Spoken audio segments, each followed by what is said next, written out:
السلام علیکم، کیا حال چال ہیں بچے؟ ٹھیک ہیں؟ اچھا، آج جو ہے ہم اس ویڈیو میں اس سبق کی یعنی شہید پاکستان کی جو ہے ایکسرسائز کریں گے، مشقی سوالات کریں گے۔ اس میں سب سے پہلے جو ہے سوالات کے جواب ہیں۔ سوال نمبر الف جو ہے، حکیم محمد سعید نے طب کی تعلیم کس کالج سے حاصل کی؟ تو اس کا جواب جو ہے یہ پیج نمبر 26 پہ ہے۔ پیج نمبر 26 پہ ہے۔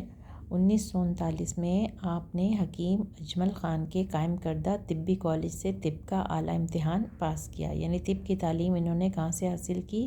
1939 میں حکیم اجمل خان کے قائم کردہ طبی کالج سے جو ہے وہ حاصل کی۔ بس یہاں تک ہے اس کا جواب۔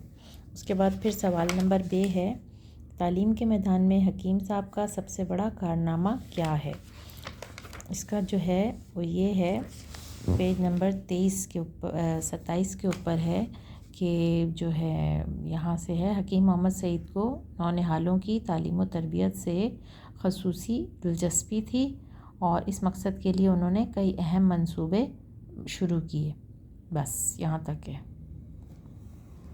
نہیں بلکہ اس کا جواب جو ہے پورا یہاں سے لے کر یہاں تک ہے۔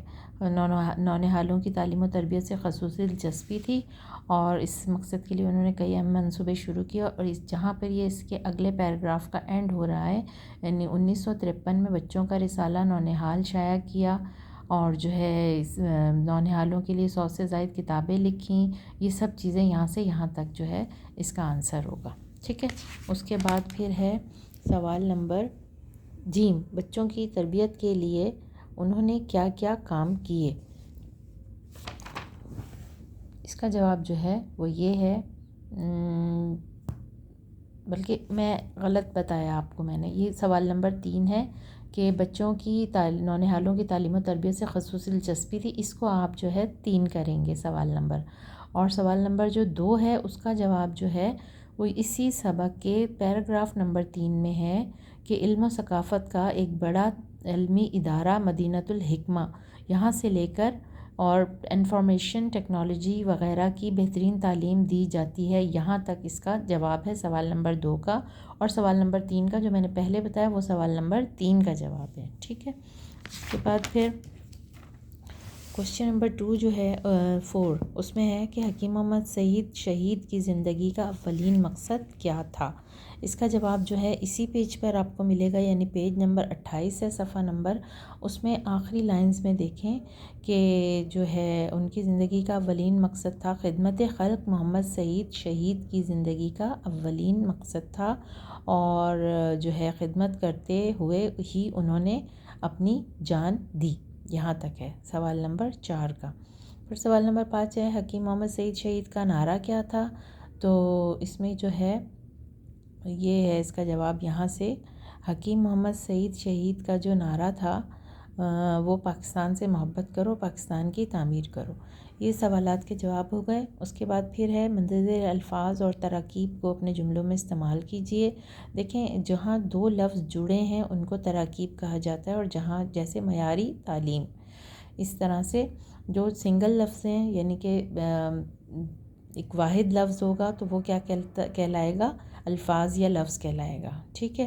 اب پہلا ہے مطب، مطب کہتے ہیں اردو میں کلینک کو، ہم انگلش میں لفظ استعمال کرتے ہیں کلینک، کلینک وہ جگہ ہوتی ہے جہاں ڈاکٹرز بیٹھتے ہیں اور بیماروں کا علاج کرتے ہیں، تو اس کو انگلش میں اردو میں مطب کا لفظ کہا جاتا ہے، ٹھیک ہے۔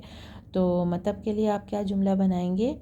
تو جو ہے حکیم سے علاج کے لیے مطب جانا پڑتا ہے، ٹھیک ہے، یا حکیم محمد سعید جو تھے وہ مطب میں بیٹھ کر بیماروں کا علاج کرتے تھے، اس طرح سے آپ کوئی بھی جملہ بنا دیں۔ پھر نونہال، نونہال کہتے ہیں بچے کو، تو اس کا آپ کیا جملہ بنائیں گے؟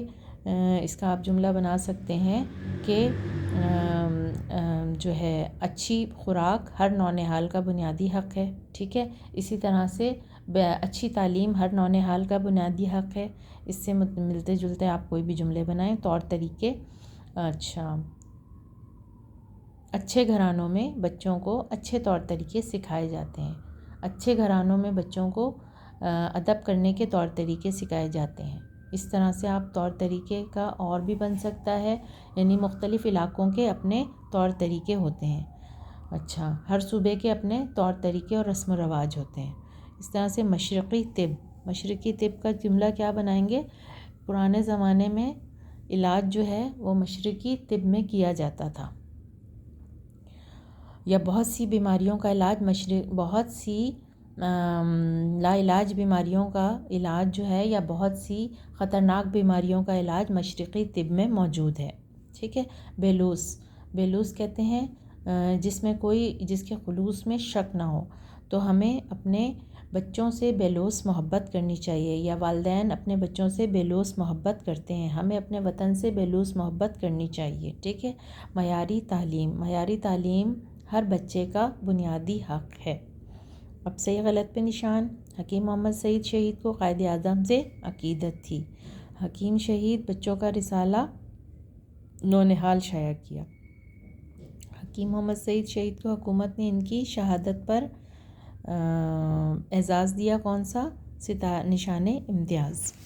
اس کے بعد پھر ہے حکیم محمد سعید شہید نے بچوں کو جمہوری طور طریقے سکھانے کے لیے نونہال اسمبلی کا سلسلہ شروع کیا. اچھا، مطلب جملوں کو درست کر کے لکھیے. اب یہ جملہ بنا ہوا ہے، آپ دہلی میں قائد اعظم کے گھر پر جایا کرتے تھے. آپ دہلی میں قائد اعظم کے گھر جایا کرتے تھے، اگر آپ صحیح کر کے لکھیں گے. پھر کیا ہے؟ لیکن انہوں نے ہمت نہ ہاری. انہوں نے بیماریوں سے نجات دلانے کے لیے دن رات محنت کی. انہوں نے بیماریوں سے نجات حاصل کرنے کے لیے دن رات محنت کی. ٹھیک ہے. دلانے کٹ جائے گا، حاصل آ جائے گا یہاں پر. کل میں نے کراچی جانا ہے. میں نے کاٹ کے آپ کیا لکھیں گے؟ کل مجھے کراچی جانا ہے. اچھا، اب اعراب والا ہے. اعراب کا جو ہے وہ اتنا کرایا نہیں جاتا ہے اسکولوں میں عام طور پہ. اس سے نیچے والا بھی پھر نہیں ہے اتنا. پھر سوال نمبر 6 ہے، مدح ذیل لفظوں کو مختلف معنوں کے لحاظ سے اپنے جملوں میں استعمال کیجئے. ٹھیک ہے. اب یہاں پہ میں، ہمدرد، جنگ، جملہ، بس اور سواری ہے. یہ آپ لوگ خود کریں گے. اور جو ہے اس کے بعد کوئی بھی ایکسرسائز ایسی نہیں ہے جو عام طور پہ کرائی جاتی ہو. ٹھیک ہے. تو میرا خیال ہے یہاں پہ اس کا اینڈ ہوا ایکسرسائز کا، اور پھر نیا چیپٹر ہے انشاءاللہ، وہ نیکسٹ ویڈیو میں کریں گے.